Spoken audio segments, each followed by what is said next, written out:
ناظرین، لاہور میں traffic wardens کا شہری پر تشدد، کار سرکار میں مداخلت پر مقدمہ بھی درج کر لیا۔ شہری حوالات میں بند ہے، جبکہ بلا وجہ چالان کرنے پر شہری اور ٹریفک وارڈنز میں طلب کلامی ہوئی تھی۔ اپڈیٹ کر رہے ہیں آپ کو لاہور سے، جہاں پر ٹریفک وارڈنز کا شہری پر تشدد، کار سرکار پر مداخلت پر مقدمہ بھی درج کر لیا گیا ہے۔ تفصیلات جان لیتے ہیں نمائندہ سیم نیوز ملک مشتاق سے۔ ملک مشتاق، بتائیے گا یہ کیا معاملہ ہے؟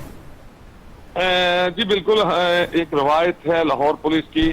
یہ واقعہ لاہور جیل روڈ پر پیش آیا ہے کہ چلان کے لیے روکے جانے، بلال نامی شخص کو چلان کے لیے روکا، جبکہ اس کا یہ کہنا تھا کہ ون وے میں نے نہیں کاٹی۔ اس پر ہلکی سی تلخ کلامی ہوئی، جس پر ٹریفک وارڈن نے نہ صرف چلان کیا بلکہ اس پر تشدد شروع کر دیا، اور تشدد کرنے کے بعد پولیس کے پاس ایک اپنا حربہ موجود ہے کہ پولیس کی جانب سے جس کو بھی پکڑا جاتا ہے اس پر کار سرکار میں مداخلت کا مقدمہ درج کیا جاتا ہے۔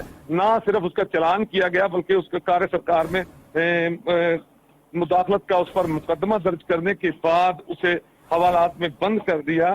چونکہ یہاں پر میں نے دیکھا ہے کہ بلال کے حمایتی لوگ کچھ شراکت احتجاج ہیں، ان کا یہ کہنا ہے کہ پہلے نمبر پہ نہ تو ون وے کاٹی گئی، لیکن پولیس کا رویہ ابھی تک نہیں بدل سکا۔ روڈ پر کھڑے ٹریفک وارڈن اکثر جو ہے وہ بدماشی کرتے ہیں، روڈ پر گزرنے والے لوگوں کے ساتھ بدماشی کی جاتی ہے، تشدد کیا جاتا ہے۔ اور بڑی بات یہ ہے کہ جب ایسا کوئی معاملہ ہوتا ہے تو نزدیک کھڑے ٹریفک وارڈن جو دوسرے اس کے ساتھ کھڑے ہوتے ہیں ڈیوٹی پر، نہ صرف وہ روکنے کے لیے آتے ہیں بلکہ وہ بھی اپنے ساتھی کے ساتھ مل کر دوسرے بندے پر تشدد شروع کر دیتے ہیں۔ ایسا ہی واقعہ جیل روڈ سروس اسپتال کے بالکل سامنے پیش آیا کہ نہ صرف تشدد کیا گیا بلکہ اس پر کار سرکار میں مقدمہ درج کر کے اسے حوالات میں بند کر دیا۔